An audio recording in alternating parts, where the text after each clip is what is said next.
Jerusalem की स्थिति बहुत पेचीदा है। यहाँ पर आप ऊंची ऊंची दीवारें देखेंगे और जैसे मेरे पीछे का हिस्सा आप देखेंगे तो ये हिस्सा हो जाता है ईस्ट जेरूसलम का। हम आपको पूरी तस्वीर समझाते हैं जेरूसलम को लेकर इस समय किसकी सत्ता, कौन सा हिस्सा किसके नियंत्रण में और कहां पर सबसे अधिक विवाद।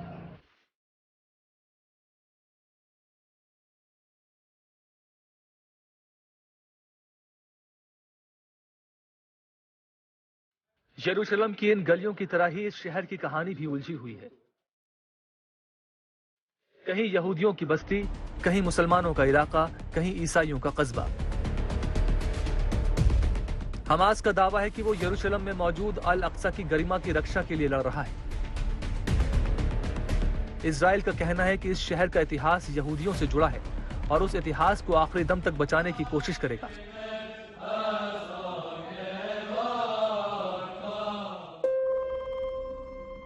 मतभेद और मनभेद के बीच इस शहर में हर तरफ आज सन्नाटा है। दुकानें बंद हैं, गलियों में पहरा है। हजारों की भीड़ हुआ करती थी, लेकिन मुश्किल से सैकड़ों लोग हैं। इस भीड़ में टूरिस्ट कम और पत्रकार और सैनिक ज्यादा हैं।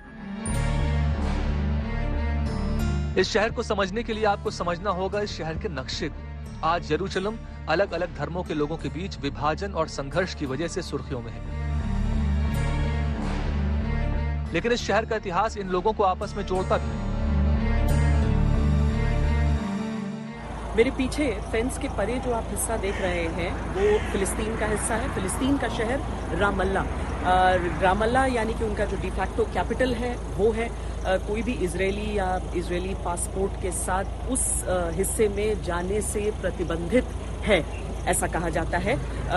लेकिन ये पूरा जो क्षेत्र है ये विवाद का क्षेत्र। इससे पिछले हिस्से में और मेरे इस तरफ भी अगर आप देखेंगे तो आप पाएंगे कि जो स्टोन वॉल जहां पर लग जाता है तो वो फिलिस्तीन का हिस्सा हो जाता है। जेरूसलम का जो पूरा इलाका है वो कुछ इसी तरीके से विवादों के बीच उलझा हुआ है।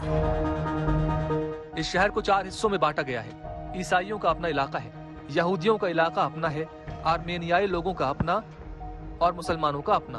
और ये चारों इलाके मिलाकर यरूशलेम को परिभाषित करते हैं। इसमें सबसे ज्यादा इलाका मुसलमानों के पास है और जनसंख्या भी सबसे ज्यादा।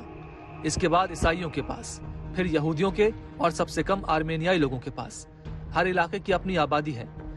माना जाता है कि यरूशलेम में ईसाइयों के हिस्से में सबसे ज्यादा जमीन है, क्योंकि आर्मेनियाई भी ईसाई ही होते हैं। और उसके बाद है 2 एकड़ का एक प्लॉट, जो दुनिया की सबसे विवादित जगहों में से एक है, इसलिए कि दुनिया के 3 बड़े धर्म इस प्लॉट पर दावा करते हैं। इस कंपाउंड को यहूदी पुकारते हैं टेम्पल माउंट और इसी परिसर को मुस्लिम बुलाते हैं हरम अल शरीफ। मेरे पीछे जो आप चर्च देख रहे हैं ये चर्च सदियों पुराना बताया जाता है। यहाँ पर ये मान्यता है कि यहीं पर जीसस क्राइस्ट ने अपनी अंतिम सांसें ली थी। यहीं पर वो शैया है जहाँ पर बुरी तरीके से जख्मी होने के बाद उनको अंतिम बार लेटाया गया था और यहीं पर उनका कब्र भी है, उनका टूम भी है। दरअसल ईसाइयों ने भी इस क्षेत्र पर नियंत्रण के लिए 7 महायुद्ध लड़े। 1948 में गठन हुआ था इजराइल का। वो यरूशलेम को अपनी राजधानी बनाना चाहता था, क्योंकि टेम्पल माउंट वहीं मौजूद था। अरब मुल्कों ने इसका विरोध किया, लड़ाई हुई और यरूशलेम में इजराइल का प्रभाव बढ़ता चला गया। जितनी बार लड़ाई हुई उतनी बार इजराइल का वर्चस्व बढ़ता गया। आज टेम्पल ऑफ माउंट की सुरक्षा भी इजराइल के जिम्मे है। यरूशलेम में 70% हिस्से पर पहरेदारी इजराइल की है। इजराइल यरूशलेम को अपनी राजधानी मानता है, जबकि पूर्वी यरूशलेम जहां टेम्पल माउंट है उसे फिलिस्तीन भविष्य की राजधानी कहता है। एक देश के तौर पर इजराइल 1948 में अस्तित्व में आया, लेकिन इस पूरे क्षेत्र का उल्लेख अगर हम देखें तो ग्रीक सभ्यता, जो रोमन सभ्यता है, उस दौरान भी बाइबल में भी इसका उल्लेख एक साम्राज्य के तौर पर मिलता है। लेकिन फिलिस्तीन का इतिहास क्या है? आखिर क्या वजह है कि वो 2 हिस्सों में, 2 कोनों में इजराइल के सिमट कर रह गया है?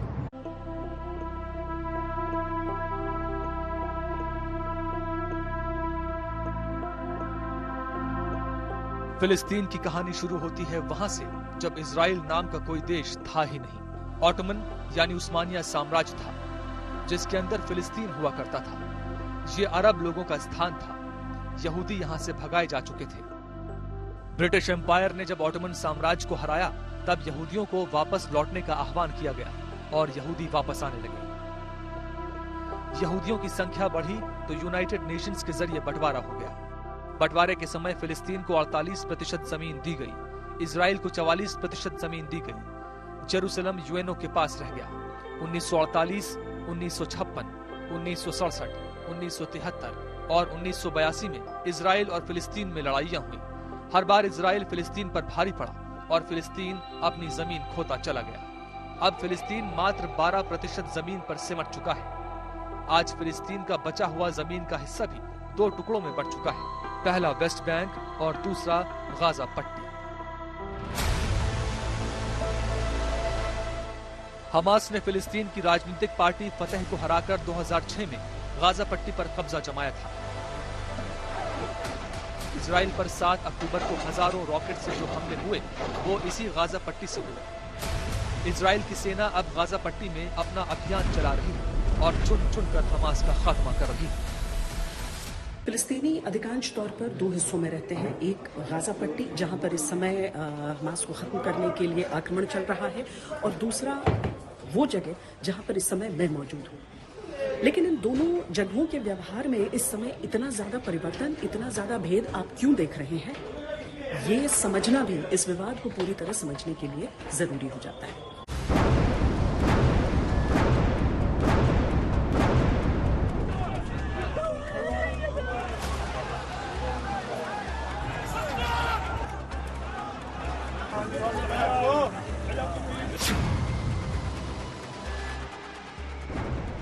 इजराइल और फिलिस्तीन के बीच जो जंग चल रही है वो दरअसल ऐतिहासिक रूप से अस्तित्व की लड़ाई है। जिस जमीन के लिए लड़ाई हो रही है उस पर अलग अलग समय में यहूदी, ईसाई और इस्लाम का नियंत्रण रहा है।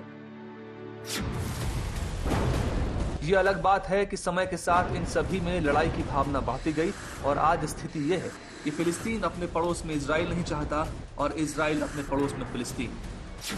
लेकिन लड़ाई का जो माहौल गाजा में है वो वेस्ट बैंक में क्यों नहीं है? जिस तरह से हमास आक्रमण कर रहा है उस तरह से पीएलओ क्यों नहीं कर रहा? गाजा से रॉकेट दागे जा रहे हैं लेकिन वेस्ट बैंक से क्यों नहीं?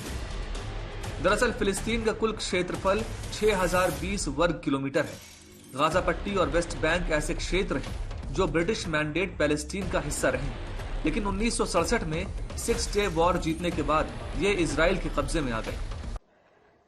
इजराइल ने जितनी लड़ाइयां अभी तक लड़ी हैं उसमें उस 6 डे वॉर का उल्लेख बहुत जरूरी हो जाता है। मेरे पीछे जो है आप देख रहे हैं, इस तरह की जितनी भी इमारतें आपको इस पूरे इलाके में नजर आ रही हैं, ये सारी उस 6 डे वॉर के बाद से इजराइल के हिस्से में आ गई हैं।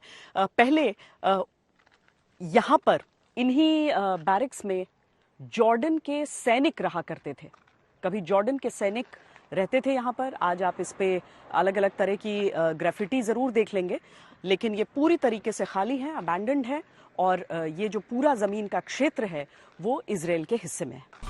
वेस्ट बैंक 2173 वर्ग मील का इलाका है जो जॉर्डन नदी और डेड सी के पश्चिमी तट से लगता है, इसीलिए नाम पड़ा वेस्ट बैंक। यरूशलेम वेस्ट बैंक का हिस्सा माना जाता है, जबकि पूर्वी यरूशलेम पर इजराइल और फिलिस्तीन दोनों ही अपने दावे करते हैं। 1995 के ओस्लो एकॉर्ड ने फिलिस्तीनी वेस्ट बैंक को 3 प्रशासनिक हिस्सों में बांट दिया, ए, बी और सी। तब ये एक अस्थायी व्यवस्था थी, अभी भी ये व्यवस्था ऐसे ही बनी हुई है। एरिया ए फिलिस्तीनी अथॉरिटी के प्रशासनिक और पुलिस नियंत्रण में है। इसमें वेस्ट बैंक का 18% हिस्सा आता है। वेस्ट बैंक के 3 हिस्सों में से ये इलाका सबसे ज्यादा घनी आबादी वाला है। इसमें जिन इलाकों में निर्माण किया जा सकता है वो एरिया सी की सरहद से लगते हैं। एरिया बी पर भी फिलिस्तीन अथॉरिटी का प्रशासनिक नियंत्रण है, लेकिन सुरक्षा की जिम्मेदारी इजराइल के पास है। ये वेस्ट बैंक का 22% हिस्सा है। एरिया बी में फिलिस्तीन अथॉरिटी के नियंत्रण में शिक्षा, अर्थव्यवस्था और स्वास्थ्य आता है। फिलिस्तीन के ज्यादातर लोग एरिया ए और एरिया बी में रहते हैं, लेकिन ये एक साथ नहीं है, बीच बीच में एरिया सी इनको बांटता है। एरिया सी का पूरा नियंत्रण इजराइल के हाथों में है। ये वेस्ट बैंक का 60% हिस्सा है। इसमें करीब 3 लाख फिलिस्तीनी और 4 लाख इजरायली सेटलर्स रहते हैं। एरिया सी का 30% हिस्सा मिलिट्री की फायरिंग जोन में आता है। इन्हीं ट्रेनिंग एरिया के इर्द गिर्द करीब 38 फिलिस्तीनी समुदाय भी रहते हैं। यूएन में फिलिस्तीन को नॉन मेंबर ऑब्जर्वर स्टेट का दर्जा प्राप्त है। फिलिस्तीन को वोटिंग का अधिकार नहीं है, लेकिन जनरल असेंबली की डिबेट में हिस्सा ले सकता है। फिलिस्तीन लिबरेशन ऑर्गेनाइजेशन यानी पीएलओ को अंतर्राष्ट्रीय समुदाय आधिकारिक प्रतिनिधि मानता है। पीएलओ को फतह पार्टी लीड करती है और वेस्ट बैंक के इलाकों में इसका कंट्रोल है। फिलिस्तीन के राष्ट्रपति महमूद अब्बास हैं, लेकिन महमूद अब्बास के पास मिलिट्री पावर नहीं है। वेस्ट बैंक की सुरक्षा इजराइल के ही भरोसे है और यहाँ हमास की तरह कोई बड़ा आतंकी संगठन नहीं। हमास के कुछ विंग जरूर हैं और वही रॉकेट दागते हैं। गाजा पट्टी और वेस्ट बैंक के बीच की दूरी 93.2 किलोमीटर है। इजराइल भूमध्य सागर और मिस्र की सीमाओं से घिरा हुआ है गाजा का इलाका। गाजा इजराइल के दक्षिण पश्चिम हिस्से में मौजूद है। 365 वर्ग किलोमीटर का इलाका मिस्र से भी लगता है। गाजा सिटी गाजा की राजधानी है और 23 लाख आबादी रहती है गाजा में। यहाँ पर हमास का कब्जा है। 2007 में हमास ने गाजा पट्टी पर कंट्रोल पा लिया और इसी इलाके से उसने 7 अक्टूबर को इजराइल पर हमला किया था। युद्ध की तैयारी 2021 से करनी शुरू की थी और 2021 में इस ट्रेड कॉरिडोर की कोई बातचीत भी नहीं थी और इजराइल की इंटीग्रेशन की भी कोई बातचीत नहीं थी। हमास ने ये हमला किया क्योंकि 65 से 70 साल तक से लगातार एट्रोसिटीज कमिट कर रहा था इजराइल अगेंस्ट द पैलेस्टीनियंस। दूसरा, नेतन्याहू ने 7 लाख लोगों को सेटल किया है पैलेस्टीनियन लैंड के अंदर, ईस्ट जेरूसलम के अंदर, वेस्ट बैंक के अंदर। तीसरा, जो मुस्लिम का थर्ड सबसे इम्पोर्टेंट साइट है अलस्का मॉस्क, उसके ऊपर पूरा कब्जा कर लिया और दबदबा बना लिया है। चौथा, जो रॉक डोम है, गोल्डन डोम है रॉक के ऊपर, जो 1500 साल पुराना है और कहा जाता है कि उसी के माध्यम से, उस रॉक के माध्यम से प्रॉफिट मोहम्मद भगवान के पास ऊपर हेवन में गए। उस टेम्पल को और उस रॉक गोल्डन डोम को बर्बाद करके वहाँ एक जूइश टेम्पल बनाना चाहते हैं। ये मुख्य वजह है इस हमले की।